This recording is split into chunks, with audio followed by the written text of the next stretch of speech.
একটা জাদুর বনের পাশে থাকত এক কথা বলা কচ্ছপ। সে প্রতিদিন প্রাণীদের মজার মজার গল্প শোনাত।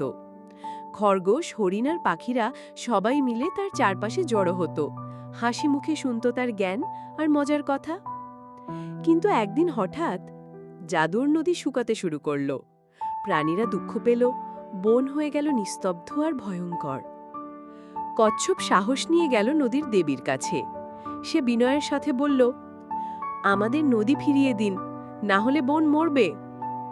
তারপর কচ্ছপের সাথে কি হলো তা জানার আগে বন্ধুরা, যদি তুমি তোমার মাকে ভালোবাসো তবে লাইক করো, আর বাবাকে ভালোবাসলে সাবস্ক্রাইব করো, এবং তুমি কি খেতে ভালোবাসো তা কমেন্ট করে জানাও। নদীর দেবী মৃদু হেসে বললেন, সাহসী কচ্ছপ, তোমার নিঃস্বার্থ ভালোবাসায় আমি খুশি। আমি আবার নদীকে বাঁচিয়ে তুলব। এক মুহূর্তেই নদী ভরে উঠল নীল আলয়, জল বইতে লাগলো আনন্দের সুরে। প্রাণীরা খুশিতে নাচতে লাগলো, বনে আবার এলো জীবন আর আনন্দ। সবাই বুঝল, নিঃস্বার্থ ভালোবাসা আর সাহস সবকিছুর চেয়ে বড়। আমরা এই গল্প থেকে শিখতে পারি, সত্যিকারের নেতা সেই যে নিজের স্বার্থ না দেখে সবার মঙ্গল চায়।